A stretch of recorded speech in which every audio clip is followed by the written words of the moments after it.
Alors, nouveauté pour nous dans notre Brightspace, j'avais mentionné à certaines personnes qu'il était possible de créer, par exemple, des rencontres Meet directement dans Brightspace. Donc, j'ai activé cette fonction et je vais vous montrer un petit peu comment vous pouvez activer votre compte du courriel CAVLFO dans Brightspace afin de l'utiliser pour pouvoir accéder à vos éléments de votre compte Google dans Brightspace.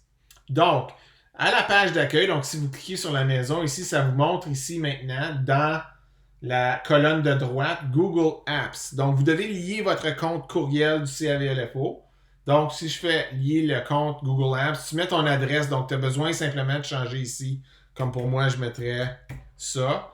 Et je fais créer le lien. Maintenant, je l'ai déjà fait, là, fait que je vais annuler. C'est tout simplement pour vous montrer qu'on a ici le composant graphique Google Apps qui te permet d'activer ton compte Google dans Brightspace. Puis qu'est-ce que ça donne?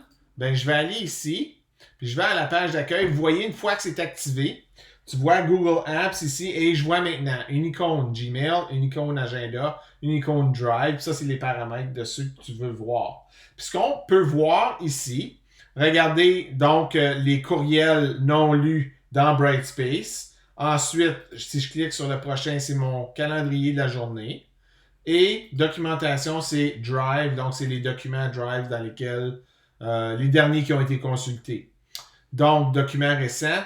Et donc, si je retourne ici à courriel, ça me permet, par exemple, de rédiger directement à partir de Brightspace à cet endroit-là un courriel. Ça ouvre une fenêtre, je mets mon adresse, j'envoie mon courriel. Une fois que c'est envoyé, je peux fermer cette fenêtre-là. Donc, je vais juste enlever ça d'ici. Si je clique sur l'onglet Gmail, ça m'amène à l'application Gmail. Donc, ça ouvre ma boîte de courriel. Ensuite, ça ici, c'est Agenda. Ça ici, c'est Drive. Donc, ça te donne accès directement dans Brightspace à ces éléments-là. Qu'est-ce qu'on peut faire maintenant avec ces liens-là? Ben, je vous le montre assez rapidement ici. Donc, je vous parlais de Google Meet. On peut créer des rencontres Meet ici. C'est un exemple. Là, j'ai créé une rencontre Meet directement dans mes nouvelles. Donc, si je vous montre comment ça fonctionne, je vais créer un nouvel article. Je vais rédiger, disons, rencontre Meet demain. Puis là, je tape mon message, j'inclus mon message. Puis ensuite, tu dois aller dans inclure un lien rapide. Ce n'est pas inclure quelque chose, mais plutôt la chaîne ou la chaîne avec un éclair à côté.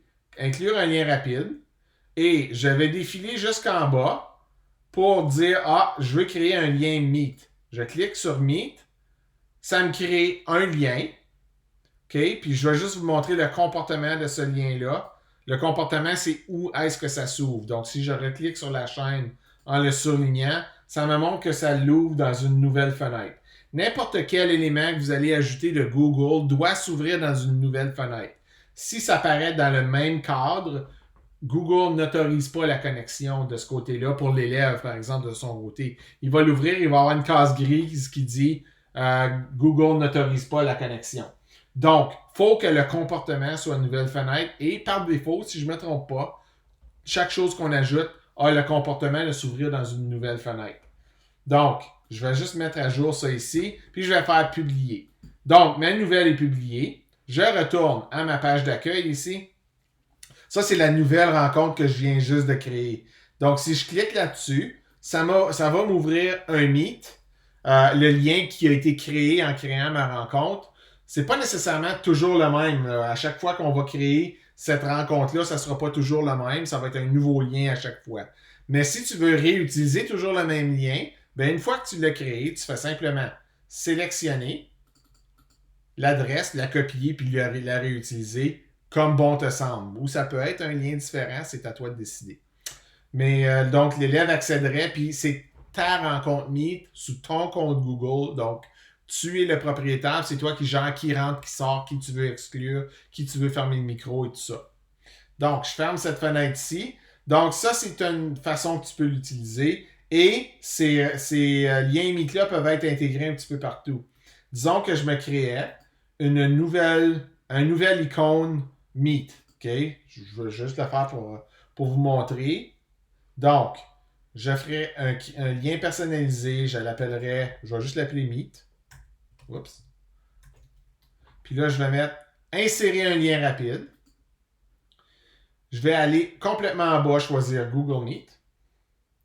Puis, ça me crée le lien, un nouveau lien. C'est pas le même que tantôt, c'est un nouveau.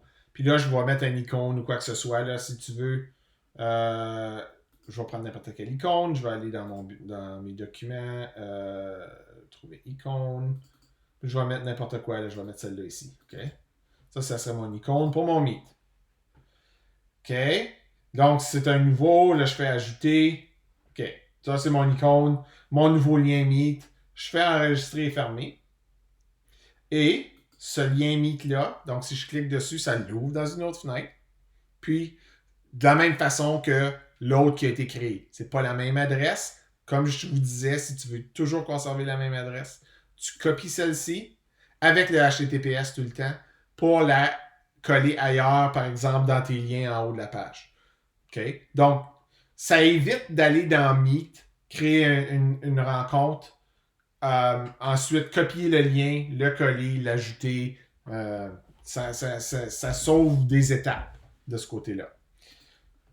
Je reviens maintenant dans mon cours ici pour vous montrer une autre façon qu'on peut utiliser le lien qu'on a créé dans notre compte Google. Donc, si je vais ici, puis je me crée un nouveau sujet, ou je peux même... donc, je vais me créer un document HTML, et à l'intérieur de ça, je veux ajouter un document. Je mets du texte, je veux mettre un document qui est dans mon Drive. Donc, je clique sur Google Drive. Je vais dans mes grilles, par exemple, puis je vais choisir celui-ci. Puis, ça donne l'option, là, je vais vous montrer ça encore, un petit peu. Si je clique ici, puis là, je vais choisir un document. Je clique le dossier, puis là, je vais choisir celui-là. Ce dossier est privé. Modifier les autorisations afin que toute personne disposant d'un lien puisse le visionner. Donc, ça modifie dans Brightspace sans que tu aies à modifier toi-même les paramètres de partage pour que toutes les personnes qui vont cliquer sur le lien vont pouvoir y accéder. C'est ce que tu faisais dans Drive, mais tu n'as pas besoin d'aller dans Drive le faire pour que ça fonctionne dans Brightspace. Je fais sélectionner. Le document s'ajoute, là, le deuxième document s'ajoute. Je vous montre. Ensuite, un autre élément que je vous parlais tantôt, là, si je sélectionne le document ici ou le lien, puis je vais voir, je vous montre le comportement automatique qui va dans une nouvelle fenêtre. Donc, ça veut dire que ton document va s'ouvrir. Ça, c'est important. Parce que si il s'ouvre encore là, à l'intérieur de Brightspace, la connexion ne sera pas autorisée. Donc, ici, je fais enregistrer. OK, je ne sais pas pourquoi ça ne me laisse pas enregistrer. Ah, il faut que je mette un titre, c'est pour ça. Sans ça, je ne peux pas enregistrer. Je fais enregistrer. Puis là, je vous montre le sujet. OK, ici, c'est mon sujet, c'est les liens que j'ai mis. Je clique sur le lien, il s'ouvre dans une nouvelle fenêtre et le document s'ouvre pour que la personne puisse le voir. Donc, on peut utiliser cette façon-là d'attacher ou d'ajouter un document pour partager, par exemple, une feuille de route, des grilles d'évaluation, un document explicatif, etc., à partir de son compte Google Drive. Ça simplifie beaucoup les choses et ça rend peut-être aussi cet aspect de sécurité et de facilité de partage beaucoup plus agréable de votre côté dans l'utilisation de la documentation que vous mettez dans votre Drive. On vous encourage à utiliser Drive et on facilite justement cette utilisation de Drive avec ce nouvel aspect qui est maintenant autorisé dans Brightspace. Alors, si jamais vous avez des questions à ce sujet-là, je vous invite à communiquer avec moi et je vous souhaite une belle journée.